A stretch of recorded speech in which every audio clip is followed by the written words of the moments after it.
Welcome back to the Deep Dive. This is the place we take complex research and turn it into foundational knowledge you can actually use. So have you ever felt like you're carrying a weight that doesn't feel like it's entirely yours? Maybe an anxious energy or a kind of persistent hypervigilance that seems unearned. If that sounds familiar, you're in the right place. Our focus today is on intergenerational trauma, or IT.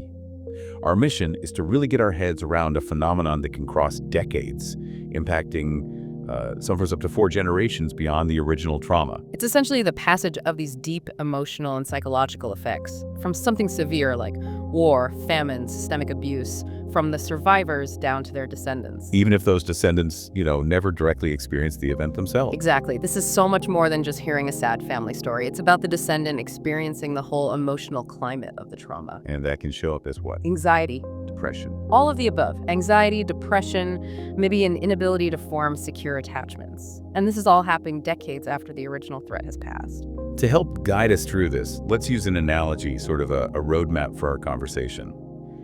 Imagine your ancestors survived a massive, devastating storm, a famine, a genocide, something catastrophic. Okay. They survived, but they came out of it convinced the world is just an inherently hostile place. So they pass on a revised roadmap to their children. And this map doesn't show the world as it is now. No. It ignores the current sunny weather. It's full of warnings. It says constantly, the world is dangerous. You need to stay in high alert mode. Always. And what's critical to understand is that this map isn't just a story. It's written in 3 distinct ways. In our behavior, in our family structure, and this is the incredible part, in our very biology. So we're going to unpack those 3 transmission paths: the psychological, the systemic, and the biological.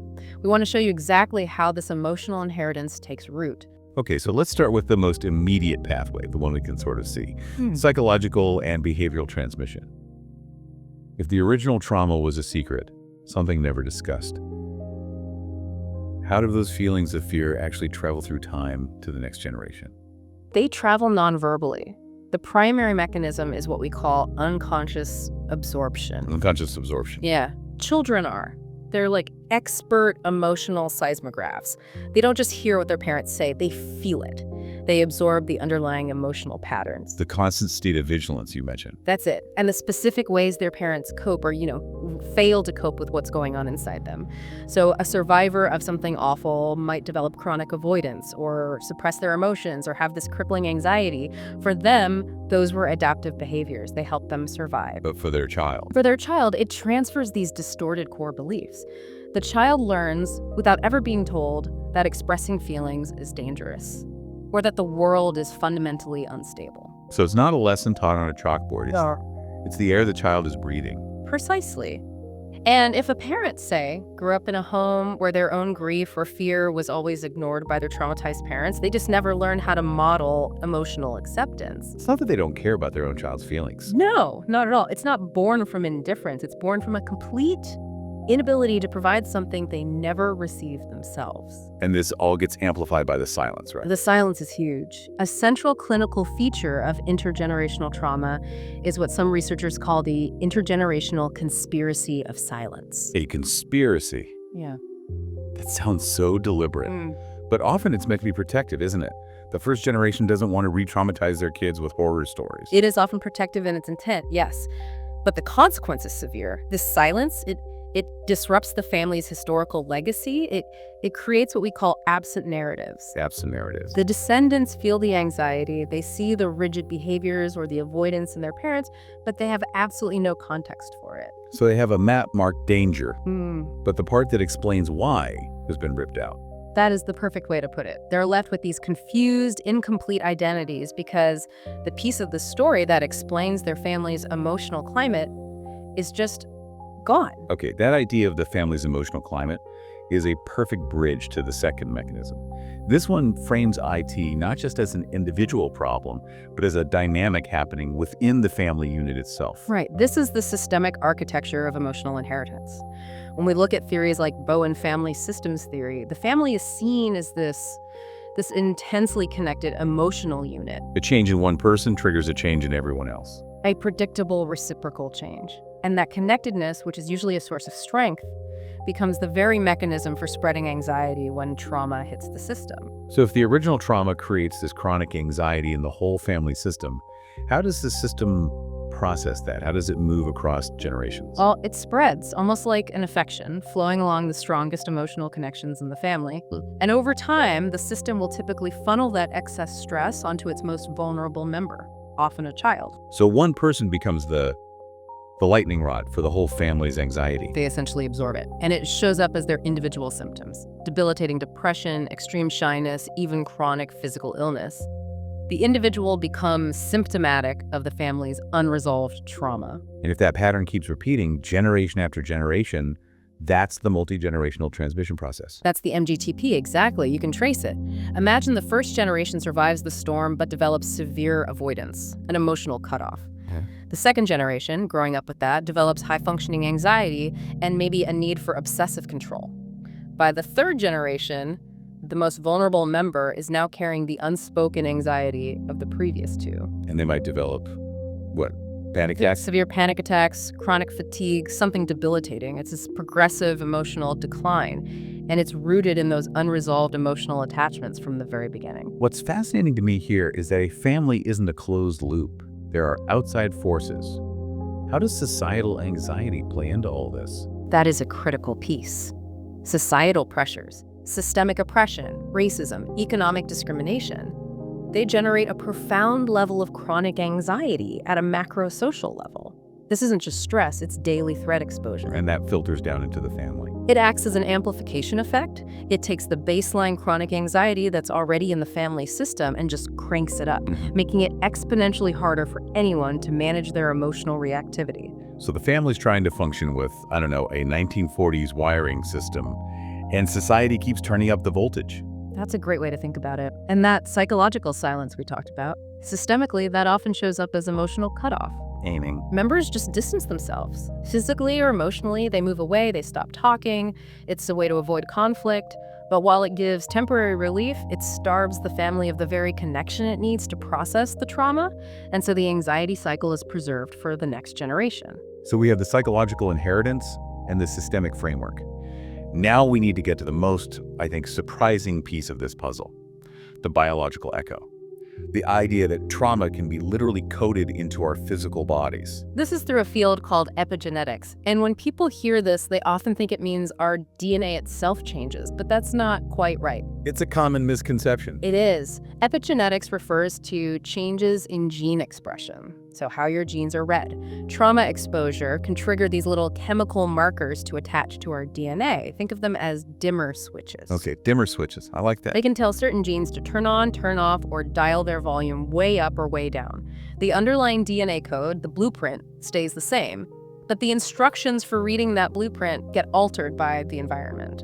So the environment, the extreme threat of the trauma, is writing new operating instructions on top of our genetic code. Why would our bodies do that? From an evolutionary view, it's an urgent survival trade-off. When our ancestors faced that trauma, their bodies and genes were primed for immediate survival. Fight or flight. Exactly. This biological preparation makes them more resilient to acute stress. They're faster, more hypervigilant. But the trade-off is that this constant high alert state increases chronic stress and anxiety in their descendants. You inherit a finely tuned warning system that never quite powers down. That is the revised roadmap written in chemical ink. It's a powerful concept, but what's the actual human evidence? Oh, the evidence is concrete. One of the strongest examples comes from the Dutch famine in 1944. Right. Individuals who were in utero during that period of severe undernourishment showed altered levels of DNA methylation 60 years later. 60 years. And this was directly linked to higher rates of obesity, glucose intolerance, and heart disease in their adult lives. And what's truly remarkable is that follow-up research shows this biological risk can persist into the third generation. That's profound. A physical health risk passed down 3 generations from a food shortage that lasted less than a year. And we see similar neurological risk with trauma survivors. The offspring of Holocaust survivors, even those conceived years after the war, were found to be at a higher risk for PTSD, anxiety, and depression. And this was tied to specific changes in their neuroendocrine systems and gene methylation, a biological preparation for high stress. We tend to focus on maternal transmission through the womb, but what about the father? Can trauma rewrite the sperm? Yes. The evidence, mainly from very strong animal models, confirms it. Stress phenotypes can be transmitted through epigenetic changes in paternal sperm, so the father's experience can biologically inform the child before conception. Okay, but hold on. This is where it gets a bit nuanced. Some findings show the offspring have the opposite biological markers as their traumatized parent. How does that work? Does trauma somehow make us better equipped? That seems like a dangerous idea. That finding is critical because it forces us to apply what's called the adaptive hypothesis with real caution. Okay. It does not mean trauma is beneficial. It means the body is trying to adapt its response. So, for example, if the parent had blunted stress hormones, the offspring might have heightened stress hormone regulation. Researchers think this is the body's attempt to course correct to promote resilience in a world it perceives as high threat. We have to hold both ideas at once. The inherited change is both a survival mechanism and a chronic liability. When we talk about these mechanisms, psychological, systemic, biological, we have to connect them to large collective experiences. This is where we get into historical trauma. Absolutely. IT is so often rooted in vast societal adversities: genocide, colonization, systemic oppression. Think about indigenous historical trauma, specifically related to things like the residential or boarding school systems. That systemic violence was designed to strip people of their language, their culture, their identity. It's a cumulative cross-generational adversity. Exactly. Not only did the direct survivors suffer, but they lost crucial cultural knowledge. This includes traditional parenting skills and community structures, the very things needed to raise the next generation securely. And that loss is statistically linked to adverse health outcomes we see today. Yes, things like substance abuse and depressive symptoms in descendants. It's because the community infrastructure that provided resilience was systematically destroyed. The family map being systematically shredded. But if the trauma is collective, then the healing has to be collective too. We have to move away from only looking at pathology and see that culture can be a huge resource for healing. It's paramount. The way the suffering is interpreted makes all the difference. There's this one powerful example of an American Indian youth whose behavioral issues got him a hospital diagnosis of a psychotic disorder. Okay. But a local healer intervened, and the symptoms were totally reframed. They weren't a pathology to be cured, they were seen as a spiritual crisis, a potential initiation into a traditional healing role, placing him in the lineage of his ancestors. Wow. That completely shifts the narrative from being broken to being purpose-driven. How do we translate that kind of insight into something actionable for someone listening who is working through this? First, we have to emphasize intergenerational resilience. Just as trauma is passed down, so are coping strengths. So are adaptive capacities and incredible stories of survival. Healing involves intentionally looking for and amplifying those positive legacies. Find the strengths in the story, not just the pain. Yes. And therapeutically, there are two core paths. First is addressing the internal fallout through inner child work. If you inherited emotional suppression, you have to consciously give yourself the validation you never received. So you're reparenting yourself. In a sense, yes. You're acknowledging your inner child's feelings, understanding your emotional triggers, and using practices like journaling to establish safety and self-worth. You give yourself what your parents, hindered by their own trauma, couldn't. And the second path to stop the cycle. We go back to that Bowenian idea of differentiation. Differentiation is the commitment to developing what we call a solid self. It's your ability to stay thoughtful and manage your emotional reactivity, even when you're under intense pressure from your family. And a genogram can help with that, right? The family map. A genogram is a key tool. It helps you trace how anxiety and emotional cutoffs have operated across generations. But the goal isn't this unrealistic fantasy of repairing past events. You can't undo the war or the famine. So what is the goal? The goal is to focus on your own emotional maturity. By doing that, you become a less anxious, more stable anchor in your family. And that, in turn, strengthens the entire system for the generations that come after you. So what does this all really mean for you? Intergenerational trauma is, well, it's a complicated reality. It's multi-layered. It's biology, it's behavior, it's social history, all wrapped together. But the path forward starts with this awareness. Understanding the inherited map is the very first step towards stopping that automatic emotional programming. It lets you intentionally choose a different legacy. And if we pull the lens back one last time, consider this. Your ancestors survived the impossible. That survival required radical adaptation. So if chronic anxiety and hypervigilance are part of your inheritance, what else is? What values? What capacity for endurance? What stories of unbreakable courage have also been passed down?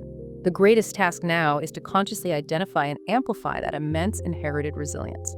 And that knowledge alone is a powerful foundation for deeper exploration. You've been listening to The Deep Dive.